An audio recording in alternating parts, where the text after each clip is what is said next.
académique, conscient de cela, a fait la ronde dans quelques écoles de la capitale pour se rassurer premièrement de l'effectivité, de la gratuité de l'enseignement, et ensuite il a sensibilisé les élèves à la prévention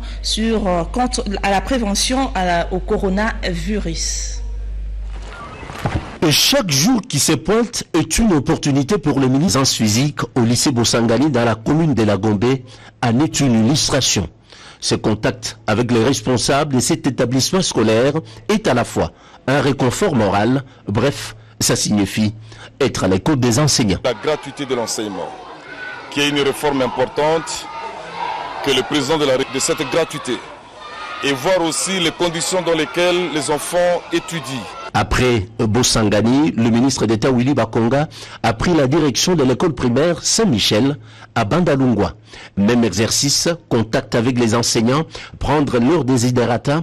Actualité oblige, face aux élèves, le ministre d'État n'a pas manqué d'évoquer quelques règles d'hygiène pour contrer l'épidémie coronavirus à Kinshasa. Nous devons quand même nous prémunir, nous devons quand même protéger nos enfants pour éviter la contagion, pour éviter que la maladie se déferle, n'est-ce pas, dans la vie de beaucoup d'enfants chez nous. C'est comme ça qu'il faille, comme on le dit, mieux vaut prévenir que guérir. Après la ronde dans quelques écoles de la capitale, Willy Bakonga a beaucoup entendu auprès des enseignants et entend réserver des réponses appropriées. Et pour s'assurer de la qualité de la viande qui est consommée à Kinshasa, la capitale, ici sera doté d'un abattoir renforcé, l'abattoir national qui connaît déjà. C'est ce que le directeur général de l'entreprise espagnole Taesa dit au ministre de l'Industrie, Julien. Dans un très bref délai, un abattoir industriel pilote sera construit à Kinshasa par l'entreprise espagnole Taesa. Spécialisé dans l'abattage industriel, est choisi pour renforcer l'actuel abattoir national construit depuis 1964, aujourd'hui dépourvu de tout. Plus de 200 bêtes seront abattues par jour, a déclaré Pierre Guérin, directeur général de la société Guérin Pedrosa, architecte associé à Taesa, au cours d'une entrevue avec le ministre de l'Industrie, Julien Paluku Kaongia. L'idée étant d'apporter un moyen donc de tuer les animaux dans de très bonnes conditions sanitaires.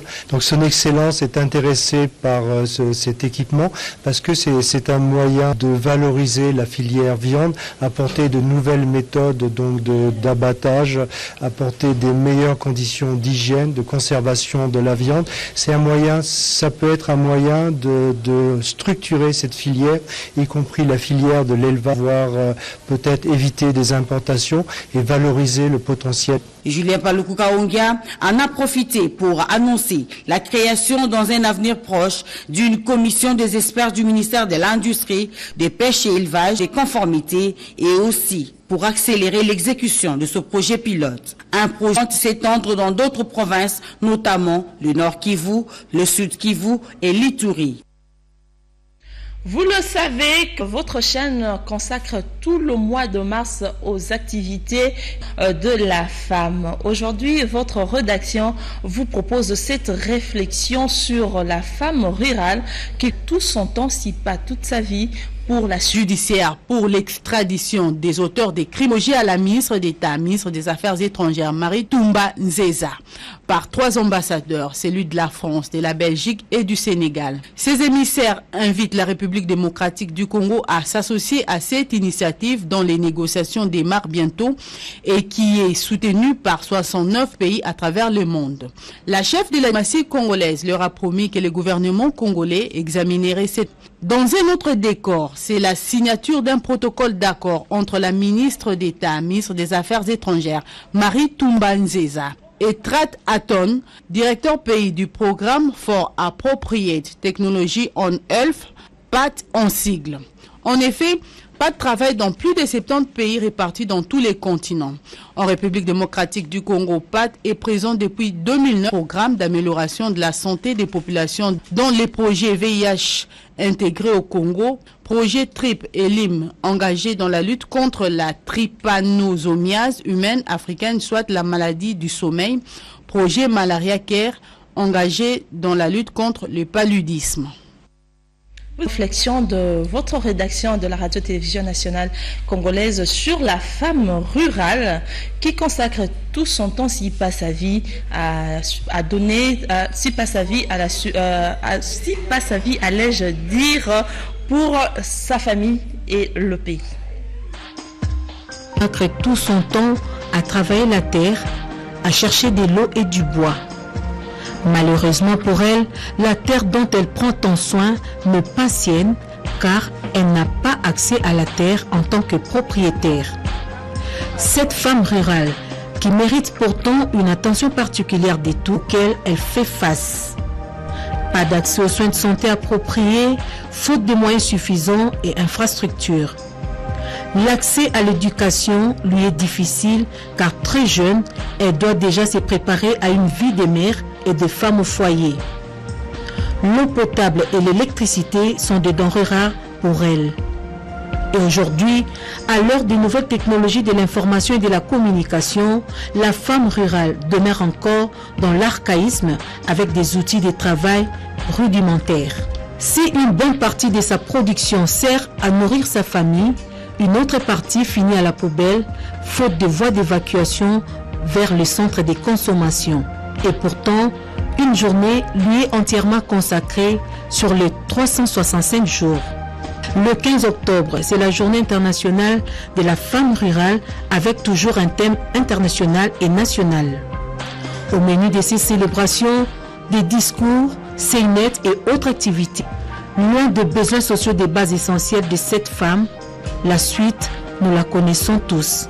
Elle entre dans les oubliettes. Cette fille aux femmes qui vit en milieu rural, héroïne de la production des aliments bio, la sécurité alimentaire de sa famille et celle de sa communauté. Les affres du changement climatique, mais elle améliore la résilience et renforce l'économie par l'informel grâce à son autonomisation financière appuyée par ses activités champêtres. C'est maintenant qu'il faut agir pour donner à cette jeune fille d'aujourd'hui et femme de demain vivant en milieu rural la politique de ses moyens en prenant à bras le corps ses besoins, ses problèmes, ses préoccupations pour lui assurer un avenir. En de droit, les enfants souffrant de la trisomie organise, présidente de l'association Sans Frontières, marche de soutien à ces enfants le 20 mars prochain. Le monde entier célèbre le 21 mars de chaque année la journée mondiale de la trisomie 21. À cette occasion, l'association Sans Frontières de Liliane Temoningoi, qui s'occupe de ces enfants trisomiques, organise une marche de soutien aux enfants trisomiques en date du 20 mars 2020. L'objectif poursuivi, faire connaître le droit des enfants trisomiques, véhiculer une image positive et inclusive de la trisomie 21, promouvoir une place dans la société. En effet, marcher, sauter, chanter, courir, danser, aller à l'école pour les enfants trisomiques, ce sont des grandes étapes de la vie. La vice-présidente de l'association Sans Frontières, Liliane Temoningoi, fait savoir aux dames de Fatima dans la commune de la Gombe pour chiter au palais du peuple. Sur ce, elle sollicite le soutien de toute personne de bonne volonté. Ensemble, changeons le regard sur les enfants trisomiques, car ils ont droit à la vie comme tous les enfants. Le méfait du paludisme chez la femme enceinte et les enfants de moins de 5 ans sont là le point abordé au cours de la journée d'échange et de sensibilisation sur la lutte contre le paludisme organisée au PNLP. Le paludisme demeure un problème de santé publique. Modulation sur la malaria, une séance de sensibilisation a été initiée afin de réduire la mortalité associée à cette maladie en République démocratique du Congo. L'enjeu étant de faire comprendre l'origine du paludisme, ses modes de transmission et de faire des séances de salubrité publique. Un moyen très efficace pour l'illustration des principes mais également des missions du programme national de lutte contre le paludisme auprès des communautés locales qu'ils servent. Notre pays, la République démocratique du Congo, enregistre chaque jour des pertes en vie humaine causées essentiellement par la malaria. Les femmes enceintes et les enfants de moins d'accord avec l'Organisation mondiale de la santé préconisent l'utilisation de la moustiquaire imprégnée d'insecticides à longue durée pour se protéger contre les moustiques qui transmettent la malaria aux humains. Évitable et traitable, les paludismes ou la malaria appelée également fièvre des marées est une maladie infectieuse due à un parasite du genre Plasmodium transmis à l'homme par la piqûre de certaines espèces de moustiques femelles de l'espèce Anophele. Quand bien même qu'un cas de coronavirus soit détecté à Kinshasa, hélas, ne paniquez pas, prenez seulement soin de garder les mesures de prévention pour stopper la propagation. C'est pour moi une façon de vous dire merci de nous avoir suivis à travers ce journal. L'actualité, mesdames et messieurs, vous quitte momentanément. Elle vous reviendra tout à l'heure à 19h avec Mendaya Kassongo. D'ici là, portez-vous bien. Au revoir.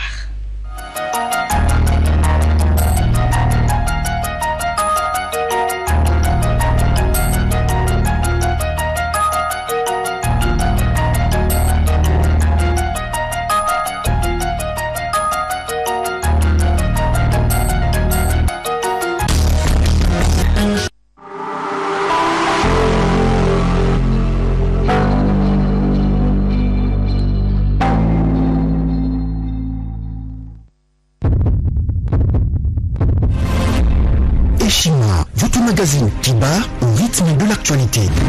Retrouvez la nouvelle édition.